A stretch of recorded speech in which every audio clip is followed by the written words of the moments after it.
നാട്ടിൽ നിന്ന് വന്നപ്പോ കുറച്ചധികം പഴമാങ്ങ ഉണ്ടെന്നേ, അപ്പൊ അത് വെച്ചിട്ടൊരു പഴമാങ്ങ കറി ആക്കാന്ന് വിചാരിച്ചു. എനിക്കറിയണ രീതിയിലാണ് ഞാൻ വെക്കുന്നത്. എനിക്ക് ഇതാക്കാൻ നല്ല ഈസി ആയിട്ടാ തോന്നിയത്. ആകെ തേങ്ങ അരയ്ക്കണം എന്നുള്ളൊരു ബുദ്ധിമുട്ട് മാത്രമേ എനിക്ക് തോന്നിയുള്ളൂ. കഴുകി വൃത്തിയാക്കി തൊലിയൊക്കെ കളഞ്ഞ് ഞാൻ ചട്ടിയിലേക്ക് മാറ്റുവാണേ. ഇത് ചുമ്മാ കഴിക്കാനും നല്ല ടേസ്റ്റാ. അധികം പണിയൊന്നും എടുക്കാണ്ട് ഒരു കറി ശരിയാക്കണമെന്നുള്ളവർക്ക് ഇത് പെർഫെക്റ്റ് റെസിപ്പിയാണേ. പഴമാങ്ങ എന്ന് പറയുമ്പോ കുട്ടിക്കാലം ഓർമ്മ വരും. എന്തോരാ കഴിച്ചേക്കുന്നത്. പക്ഷെ ഇപ്പൊ കടയിൽ നിന്ന് വാങ്ങേണ്ട അവസ്ഥയായി. ഈ മാവ് ഇപ്പോഴും വീട്ടിലുള്ളവരുണ്ടെങ്കിൽ ഭയങ്കര ഭാഗ്യമാണ് കേട്ടോ. ഇനി ഇതിലേക്ക് ഞാൻ കുറച്ച് ഉപ്പ്, ആവശ്യത്തിന് മഞ്ഞൾപ്പൊടി, മുളക് പൊടി ഇതൊക്കെ ആഡ് ചെയ്യുവാണേ. പൊടികളുടെ എന്തെങ്കിലും കുറവുകളൊക്കെ ഉണ്ടെങ്കിൽ താളിച്ചൊഴിക്കുമ്പോൾ സെറ്റാക്കാം. പക്ഷെ കൂടിപ്പോയി കഴിഞ്ഞാൽ പിന്നെ നമുക്ക് ഇച്ചിരി കൂടുതൽ പണിയെടുക്കേണ്ടി വരും. ഇതിലേക്ക് കുറച്ച് പച്ചമുളകും കൂടി കീറിയത് ഇടാവേ. അത് കഴിഞ്ഞ് ഇതിലേക്ക് കുറച്ച് വെള്ളം ഒഴിക്കണം. മാങ്ങ ഒന്ന് വെന്ത് കിട്ടാൻ വേണ്ടിയിട്ടാണ്. ഇത് ഞാൻ മീഡിയം ഫ്ലെയിമിൽ വെച്ച് ഇച്ചിരി നേരം അടച്ചു വെച്ച് വേവിക്കാൻ പോവാണ്. ഈ സമയം കൊണ്ട് നമുക്ക് അരപ്പിനുള്ളത് വേഗം റെഡിയാക്കാം. എനിക്കെന്തോ തേങ്ങ പൊട്ടിക്കാൻ ഭയങ്കര ഇഷ്ടമാണ്. അത് ഞാനങ്ങനെ വേറെ ആർക്കും കൊടുക്കൂല. അത് ഇത്തിരി സാറ്റിസ്ഫൈങ് ആയിട്ട് തോന്നും. പക്ഷെ എനിക്ക് തേങ്ങ അരയ്ക്കാൻ തീരെ ഇഷ്ടമില്ല. ഭയങ്കര ഒരു പണിയായിട്ട് എനിക്കത് തോന്നുക. പക്ഷെ ചെയ്തല്ലേ പറ്റൂ. മിക്ക കറികൾക്കും തേങ്ങ അരച്ച് ചേർക്കുമ്പോഴാണ് നല്ല ടേസ്റ്റ് ആവുക. സ്റ്റാർട്ടിങ് ഒക്കെ ചെയ്യുമ്പോൾ കൈ മുറിയായിരുന്നു. ഇപ്പം എക്സ്പേർട്ടായി. ഇനി നമുക്ക് മിക്സിയിലിട്ട് അരച്ചെടുക്കാവേ. ഇതിൻ്റെ കൂടെ ഞാൻ ഇച്ചിരി ജീരകവും ഇച്ചിരി കുരുമുളകും കൂടി ആഡ് ചെയ്തിട്ടുണ്ട്. അത് റെക്കോർഡിൽ വന്നില്ല. ആരും അത് ചേർക്കാൻ മറക്കല്ലേ.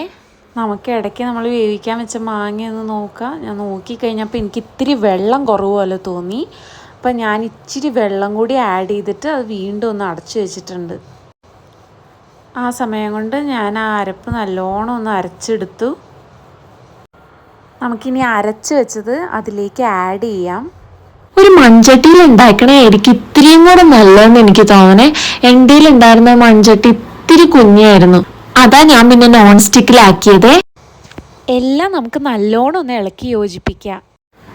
പുതിയ ഒരുന്നുള്ള ശർക്കരയാണ് നമ്മൾ ഇട്ട് കൊടുക്കുക. എൻ്റെ ശർക്കര ഉണ്ടായില്ല. അത് കാരണം ഞാൻ ഇത്തിരി പഞ്ചസാരയാണ് ഇട്ട് കൊടുക്കുന്ന മധുരത്തിന് വേണ്ടിയിട്ട്. നമുക്കത് ഇഷ്ടമാണെങ്കിൽ മാത്രം ചേർത്താൽ മതി. അവസാനമായിട്ട് നമുക്ക് ഇത്തിരി തൈരാണ് വേണ്ടത്. ഞാൻ മിക്സിയിലിട്ടൊന്ന് കട്ടയൊന്നും ഇല്ലാണ്ട് ആക്കി എടുത്തിട്ടുണ്ട്. അതാ ഞാനിപ്പോൾ ഒഴിച്ചേ. എനിക്കിവിടെ പുളിയില്ലാത്ത തൈരാ കിട്ടുക. എനിക്ക് നല്ല പുളിയൊക്കെ ആയിട്ടാണ് ഇഷ്ടം. നല്ലോണം നമുക്ക് ഇളക്കിക്കൊണ്ടേ ഇരിക്കുക. ഫ്ലെയിം നമ്മൾ നല്ലോണം കുറച്ച് വേണം ഇടാനായിട്ട്, ഇല്ലെങ്കിൽ അത് പിരിഞ്ഞു പോകും. ഇനി നമുക്ക് താളിപ്പിനുള്ള പരിപാടി നോക്കാവേ. എണ്ണ നല്ല ചൂടായി വരുമ്പോൾ കടുക് ഇടണേ. എനിക്കത് നല്ല ഇഷ്ടമുള്ള പരിപാടി. ഇതിങ്ങനെ പൊട്ടണതും ആ ശബ്ദവും. അത് കഴിഞ്ഞിട്ട് കുറച്ചധികം കൊച്ചുള്ളി എടുത്തിട്ടുണ്ട്, അതും ഇട്ടിട്ടുണ്ട്. കുറച്ച് വേപ്പിലയും കൂടി ആഡ് ചെയ്തേ. ഞാൻ കുറച്ച് വറ്റൽമുളകും കൂടി ഇടുന്നുണ്ട്.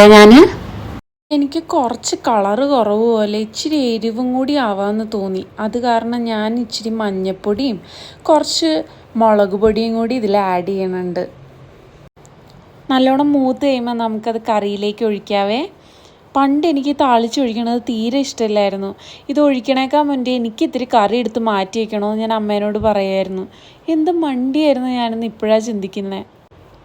ഇങ്ങനെ ഒഴിക്കുമ്പോഴാണല്ലേ ആ കറി ഒരു വേറെ ലെവലാവുന്നേ. അങ്ങനെ നമ്മുടെ പഴമാങ്ങക്കറി റെഡി ആയിട്ടുണ്ട്.